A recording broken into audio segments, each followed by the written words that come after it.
Face Forward Media. This is Healthcare Musings. I'm your host, Dr. Hassabolus. Welcome to Healthcare Musings, everybody. Happy to have you with me. Okay, so I've said this before, and I'm going to reiterate it. The Substack Poem CCM is absolutely amazing. I had him on the podcast. The author of Poem CCM, he is an intensivist. He works in the Southeast.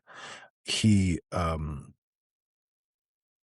goes through all of the critical care literature and really explains it in such a good way, explains the statistics, explains the studies. It's an absolute must for any practicing intensivist. And he has a fantastic perspective on the trials and everything. He's a great guy.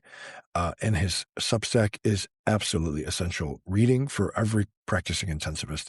The other fantastic podcast that everyone should be listening to is the Critical Matters podcast by Sound Physicians, Dr. Sergio Zanotti. He's the CMO.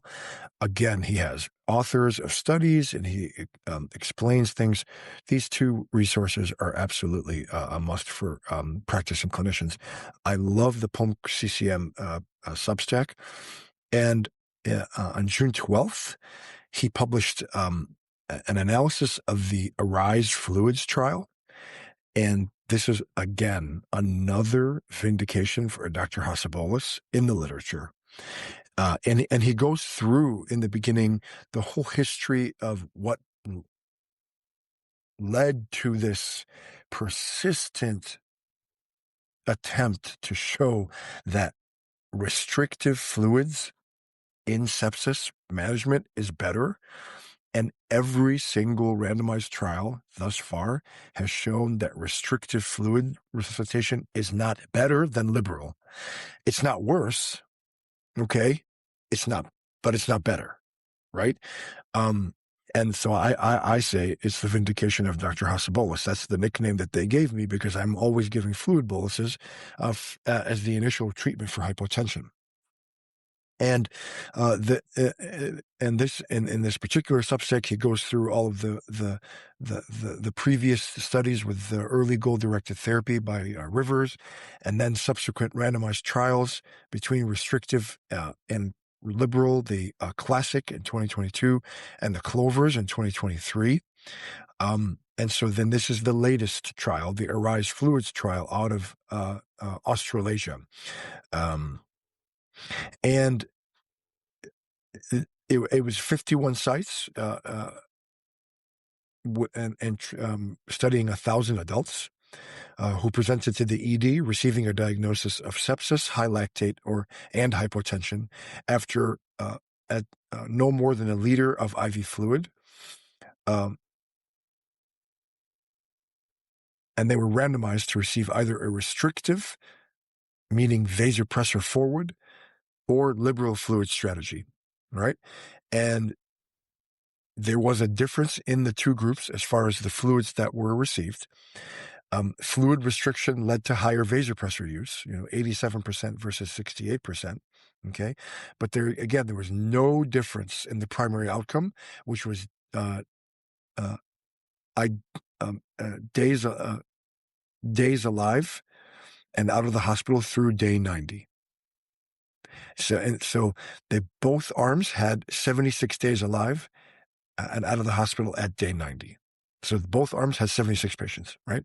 Mortality at 28 days was actually numerically higher in the vasopressor group, meaning the restrictive group, okay? 28-day mortality was 12.9% versus 10%, the liberal versus the restrictive versus the liberal. And then at 90 days, again, the restrictive 16.4% versus 14.4%. They were not statistically significant, but there was a trend toward a higher mortality. Now, there was 5% versus 0.6% of pulmonary edema in the liberal group, but it was identified by clinician opinion. Say what you may about that, right? But despite the increase in clinician-identified pulmonary edema, as he says, the rate of mechanical ventilation was equal in both groups at 15%. Okay? Patients in the liberal group, he also says, required 1 additional day of mechanical ventilation and renal replacement therapy, although, again, it was not statistically significant.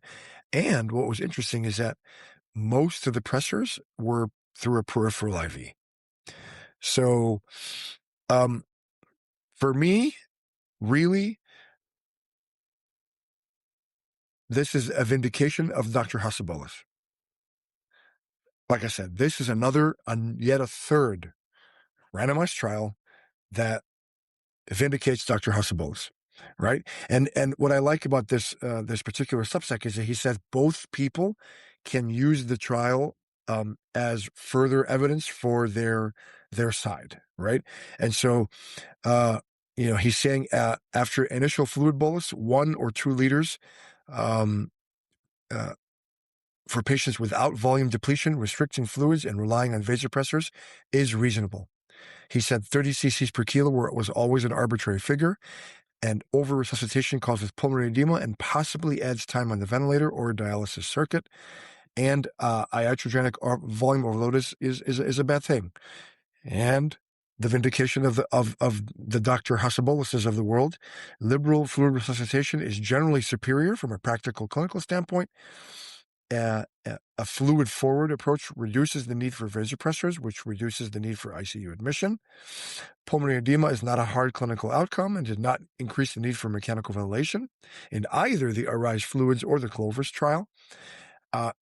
And there was a trend toward faster weaning from mechanical ventilation, but it was not significant. And there was a numerically higher, more mortality in the restrictive group, right? So, once again, this trial does not show that it's worse. Okay. And my main point is people that come into the hospital with septic shock, a lot of the times are volume depleted. They've been vomiting, they've had diarrhea, not eating, insensible water losses from fever. And then we go in and we restrict the fluids because we think it's bad for them. Yeah, overdoing it with fluids is bad. Of course, it can cause organ edema, pulmonary edema. Of course. At the same time, if somebody's coming in volume depleted, we got to fill the tank first. And if they're fluid responsive, keep giving fluids until they stop being fluid responsive. And you can give vasopressors at the same time, peripherally now, right? So that's the main point. And I love the end when he talks about this arbitrary requirement for the SEP bundle initially to give 30 cc's per kilo, and then now they've modified it. And this next trial just shows that we have to be more individualized in our treatment. And I'll quote the last sentence. Quote, rather than picking a winner in the fluids versus vasopressors debate, the ARISE fluids trial reaffirms the truth that the best approach to sepsis resuscitation is the one tailored to the patient in front of you, unquote.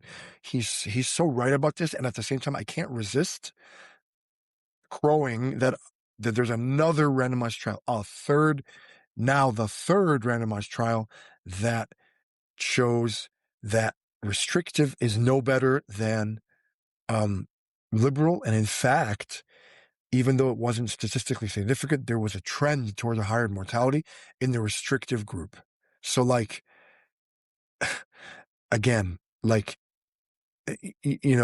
this religious belief that restrictive is better has not been borne out in the randomized trials.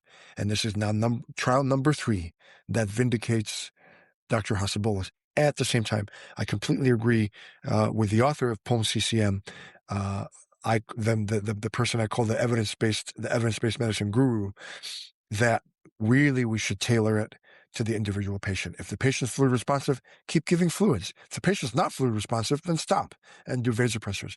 That's really how we should be approaching sepsis care. And maybe, hopefully this will be the end, that they won't do another randomized trial to show the same thing and to prove that Dr. Hassabolus is wrong, because the randomized trials so far do not show that Dr. Hassabolus is wrong. Thanks so much, guys, for your time and attention, and we'll see you next time at Healthcare Musings. Thank you for listening. Sign up at healthcaremusings.com to get every episode delivered directly to your email. And please don't forget to leave a 5-star review. Thank you so much.